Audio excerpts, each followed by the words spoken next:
ये औरत दिखने में जितनी ही मासूम लग रही है, उससे ही कई ज्यादा दर्दनाक तरीके से इसने अपने पति को जान से मार डाला।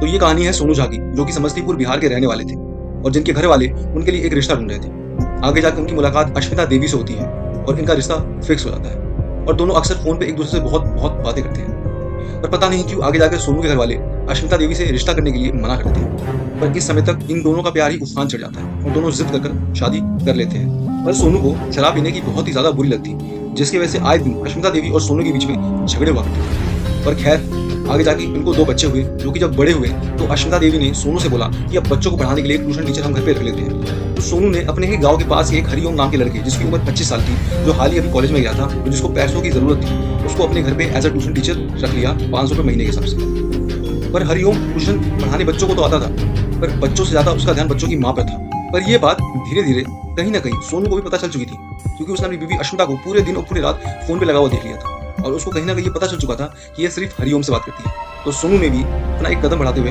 हरिओम को ट्यूशन टीचर से निकाल दिया अपने घर से। पर अब तक बहुत देर हो चुकी थी। हरिओम और अश्मिता का प्यार अब उफान मार चुका था और उन दोनों ने मिलकर एक साजिश रची सोनू को जान से मारने की। एक दिन अश्मिता देवी अपने दोनों ही बच्चों को अपने मायके भेज देती है, ये कहकर कि घर पे अभी पढ़ने का माहौल नहीं है। और सोनू रात के 1 बजे नशे में घर पे पहुंचता है और अपनी बीवी और हरिओम को एक आपत्तिजनक स्थिति में पाता है, जिसकी वजह से सोनू को बहुत ही ज्यादा गुस्सा आता है और वो मारने के लिए हरिओम को दौड़ता है। पर इस समय सोनू नशे में था और कमजोर था, जिसका फायदा उठाते हुए अश्मिता और हरिओम दोनों ने उसको पहले लाठियों से मारते मारते अधमरा कर दिया, फिर एक वायर से उसका गला घोट दिया। फिर अश्मिता हरिओम से कहती है कि देखो ये मर तो गया ना। फिर हरिओम सोनू की सांसें चेक करता है और कहता है हाँ शायद ये मर चुका है। पर इस समय भी अश्मिता के दिमाग में कुछ खुराफाती चल रहा था। उसने सोनू की हत्या को एक्सीडेंट दिखाने के लिए एक साजिश रची। उसने हरिओम को बोला एक वायर लेके आओ और इसको करंट लगा दो, ताकि लोगों को लगे इसने दारू के नशे में तार को छू लिया और मर गया।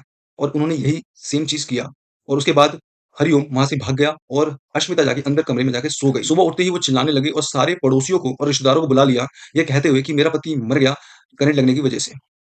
पर जब सोनू के पिता वहां पहुंचे और अपने बच्चे के शरीर पर उन्होंने चोटों के निशान देखे और गले पे गला घोटने का निशान भी था, तो उनको शक हुआ और उनको ये बात पहले से पता थी कि अश्मिता और हरिओम के बीच में कुछ ना कुछ चक्कर चल रहा है। फिर वहां पे पुलिस आई और मीडिया आई और पुलिस ने ये देखते ही समझ गई कि ये एक हत्या है, कोई एक्सीडेंट नहीं है।